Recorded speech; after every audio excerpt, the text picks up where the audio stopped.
Le goût de l'effort est une force. Aimer le challenge, s'investir pleinement, viser l'excellence. Autant d'atouts qui vous poussent à avancer. Mais où se situe la limite entre engagement et surinvestissement ? Entre ambition et épuisement ? À trop en faire, il arrive qu'on confonde performance et surmenage, satisfaction et quête incessante de validation. Dans cet épisode, je vous aide à démêler ce qui relève d'un effort sain et aligné et ce qui entraîne une spirale épuisante. Car réussir sur la durée, c'est aussi savoir doser son énergie pour créer davantage de valeur. Bienvenue sur Sensé, le podcast qui parle aux femmes dirigeantes, top managers et entrepreneurs de leadership et d'outils de coaching. Je suis Jenny Chamas, fondatrice de Coach Happy, master coach et mentor. Avec mon équipe, nous accompagnons les décideuses dans leur croissance professionnelle avec comme maître mot sérénité, plaisir, hauteur et impact. Vous écoutez un épisode best-of et aujourd'hui je vous parle du goût de l'effort versus s'épuiser. Bonjour mes chers leaders. Aujourd'hui, je voudrais vous parler d'un sujet important parce qu'il concerne beaucoup d'entre vous. Distinguer le goût de l'effort et l'idée de faire des efforts versus s'épuiser. En effet, j'accompagne beaucoup de femmes leaders très talentueuses qui ont véritablement le goût de l'effort et en même temps qui en arrivent parfois jusqu'à l'épuisement dans leur vie professionnelle et même parfois personnelles d'ailleurs, ou qui sont passées par là et s'en sont remises. Je voudrais vous aider parce que je sais que certaines d'entre vous sont concernées. Avant toute chose, j'aimerais qu'on s'attache à définir ce que j'entends par goût de l'effort. Le goût de l'effort, c'est aimer travailler, aimer produire des résultats, avoir le goût du travail, s'améliorer, se développer. Quand on produit un effort, cela veut dire qu'on fait quelque chose qui nous coûte plus que de ne rien faire, ou de faire quelque chose qu'on fait déjà de façon un peu automatique parce qu'on a l'habitude. Avoir le goût de l'effort, c'est accepter de sortir de sa zone de confort, accepter d'aller plus loin que la normale, accueillir les challenges sans saisir, en faisant du mieux qu'on peut pour les résoudre. Maintenant, parlons de ce que le goût de l'effort n'est pas. Ce n'est pas un surinvestissement professionnel. Ce n'est pas travailler jour, nuit et week-end. Ce n'est pas non plus faire beaucoup de petites tâches qui n'ont pas d'impact sur les résultats en se tenant constamment occupé. Ce n'est pas vouloir que tout soit tout le temps facile et tiquer dès que ce qu'on fait demande un effort. Ce n'est pas vouloir tout le temps rester dans sa zone de confort et répéter constamment les mêmes habitudes. Dans un rôle de leadership, c'est possiblement d'ailleurs une voie d'échec. Répéter ce qui marche, je vous dis 1000 fois oui, évidemment, pour que ça devienne hyper facile et rapide. On ne va pas se priver de répéter ce qui fonctionne vachement bien. Mais en revanche, se challenger sur ce qui ne produit pas encore les résultats escomptés est nécessaire. Le goût de l'effort, ça n'est pas non plus s'épuiser au travail. Ce n'est pas parce qu'on aime produire des efforts qu'on doit nécessairement consacrer tout son temps au travail ni toute son énergie au travail. Le goût de l'effort n'est pas la perfection. Par exemple, voici la différence entre une leader qui a le goût de l'effort et une leader qui s'épuise. Une leader qui a le goût de l'effort va oser se saisir d'un nouveau sujet, le défricher et agir, même si ça va lui demander plus d'énergie que son programme habituel. Une leader qui s'épuise va travailler jour et nuit pour que ce soit parfait, va peut-être faire passer tous les autres sujets avant pour se donner l'impression qu'elle avance et va repousser le dit sujet. Mais comme elle ne fait pas rien, elle travaille. Elle va s'épuiser car la charge mentale que représente ce nouveau sujet qui n'est pas encore traité est lourde ajoutée à tout le travail qu'elle a déjà abattu dans la journée.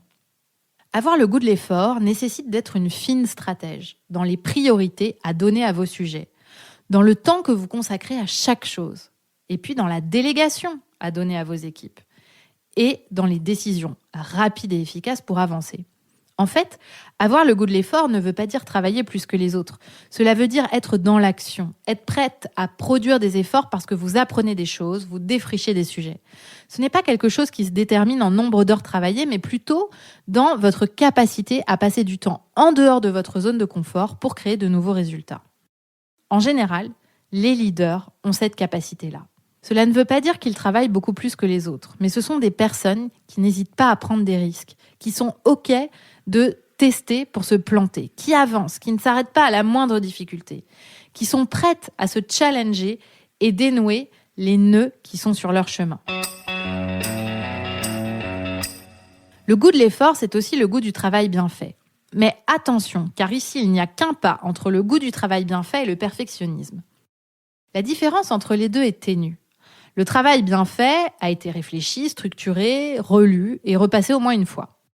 Le travail perfectionniste s'attache à tous les menus détails, à lire, relire, corriger, modifier, à passer autant de temps sur les finitions qu'à produire le dit travail. La différence entre un travail bien fait et le perfectionnisme, c'est l'intensité mentale et émotionnelle qu'on y met. C'est le manque de confiance et c'est la peur de ne pas être à la hauteur. Et ce sont ces mêmes choses qui peuvent mener à l'épuisement. L'écart entre le goût de l'effort et l'épuisement, c'est aussi cette impression que plus vous travaillez, plus vous êtes valable. Que vous êtes plus valable quand vous êtes tout le temps occupé. En fait, vous passez du goût de l'effort, d'aimer travailler et produire des résultats, à surinvestir le champ du travail, en faire tout le temps davantage, et à s'occuper constamment, tout le temps être en train de faire un truc, comme si votre vie en dépendait. Évidemment, comme vous êtes un être humain, vous en arrivez à vous fatiguer grandement, car il n'est pas possible d'être constamment en sur-régime. Alors je sais, vous allez me dire, oui mais Jenny, moi j'ai le goût de l'effort, mais bien trop souvent je m'expose à l'épuisement, parce que je ne dis jamais non. J'essaye de tout faire tout le temps. Je ne priorise pas, on m'en rajoute, j'ai plein de réunions, etc., etc., etc. Eh bien là, je vous répondrai, faites appel à votre leadership. Faites appel à votre capacité de repérer là où vous pouvez créer plus de valeur pour l'entreprise et là où il vous faut dire stop. Priorisez le plus important et mettez le reste de côté pendant un temps. Et puis entourez-vous. Priorisez les sujets qui vont vraiment créer le plus de valeur et acceptez qu'il n'est pas possible d'avoir 10 priorités en simultané. Je vous suggère d'en avoir maximum 3. Vous ne gagnerez pas de laurier à vous épuiser. En revanche, le goût de l'effort et créer de la valeur peut vous apporter beaucoup de satisfaction et d'épanouissement. Je voudrais aussi vous parler d'une autre différence entre le goût de l'effort et l'épuisement. C'est la capacité à différer la gratification d'une tâche effectuée. Quand on surinvestit le champ professionnel, on passe en général nos journées à cocher les cases de chaque tâche, à répondre à toutes les sollicitations, et à chaque fois qu'on a terminé quelque chose, on ressent une gratification immédiate, une forme de satisfaction. Vous savez, un peu comme cocher cette case sur cette to-do list et avoir l'impression d'avancer, même si c'était un tout petit truc que vous avez fait. Sauf qu'en général, quand on est surinvesti, on coche plein de petites cases, mais pas toujours les sujets les plus créateurs de valeur, à savoir les sujets de fond. Parce qu'on est fatigué, parce qu'on en fait beaucoup, et parce que des sujets de fond demandent plus d'énergie.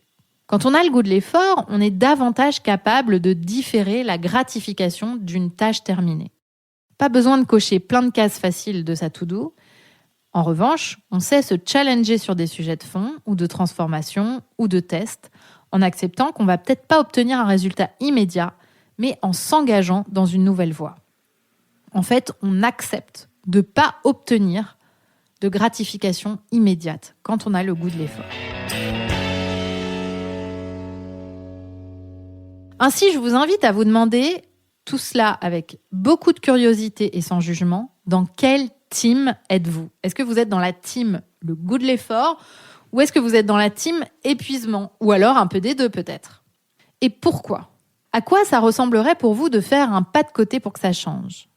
À quoi ça ressemblerait de vous affranchir de ce que vous pensez que les autres attendent de vous, de travailler tout le temps ? À quoi ça ressemblerait d'enfin vous emparer des sujets créateurs de valeur et de déléguer le reste ? Ou de le repousser à plus tard.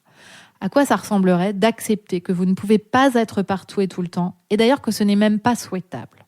Dans notre programme de coaching, mon équipe et moi coachons énormément sur ce sujet, car assez naturellement, quand on a de l'ambition et des responsabilités, on peut facilement tendre à l'épuisement. Pourtant, ce n'est pas nécessaire ni souhaitable pour réussir dans ces fonctions. La limite est ténue entre le goût de l'effort et l'épuisement et nous sommes là pour vous accompagner à faire la différence et reprendre les manettes de votre rythme de travail et des résultats que vous créez. Merci pour votre écoute. N'oubliez pas d'en parler autour de vous et de laisser 5 étoiles sur votre plateforme si l'épisode vous a plu. Rendez-vous sur notre site jennychamas.com pour en savoir plus sur nos accompagnements et activités ou sur Instagram et LinkedIn pour discuter. Et rendez-vous la semaine prochaine pour un épisode dans lequel je décrypte un coaching fait avec une cliente sur gérer les difficultés avec les collaborateurs.